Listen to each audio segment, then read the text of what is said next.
যারা নিচু মনের মানুষ এরা মানুষের দোষ নিয়ে কথা বলে। Small people talk about people, average people talk about things and stories, and great people talk about ideas. যারা নিচু মনের মানুষ এরা মানুষের দোষ নিয়ে কথা বলে। যারা মাঝারি ধরনের মানুষ এরা এলাকার ঘটনা টটনা বিভিন্ন বিষয় নিয়ে কথা বলে। আর যারা বড় মনের মানুষ এরা আইডিয়া নিয়ে কথা বলে। তারা তাদের আইডিয়াকে কাজে লাগিয়ে সমাজটারে পাল্টে দিতে চায়। কিছু লোক আছে দেখবেন সারা দিন চায়ের দোকানে বসে এই বাড়িতে এই সমস্যা, ওই বাড়িতে এই সমস্যা, ওই বাড়িতে এই সমস্যা, তোর বাড়িতে কি সমস্যা।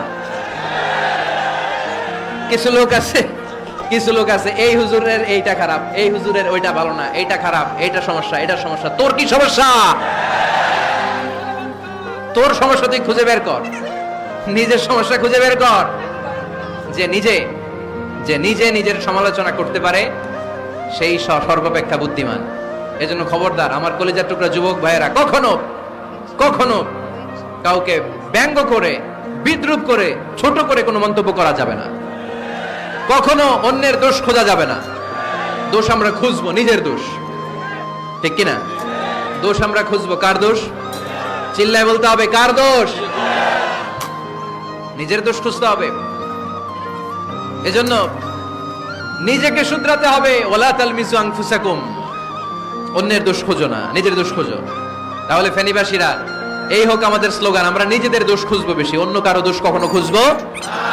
আপনি নিজে ঠিক হয়ে যান, দুনিয়া এমনি ঠিক হয়ে যাবে। নিজে ঠিক তো দুনিয়া ঠিক। নিজেকে শুধরান। অন্যের দোষ দেখে তো আমার লাভ নাই।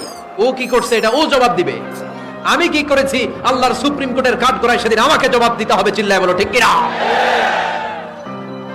এজন্য অন্যের দোষ যেন আমরা না খুঁজি, নিজেকে যেন পরিবর্তন করি। পরিবর্তন করতে রাজি আছি তো সবাই? পরিবর্তনের অগ্রনায়ক হতে রাজি আছি তো সবাই? সিদ্ধান্ত নিতে হবে, শক্ত সিদ্ধান্ত। দাঁড়াতে হবে, সৈনিকের মতো দাঁড়াতে হবে।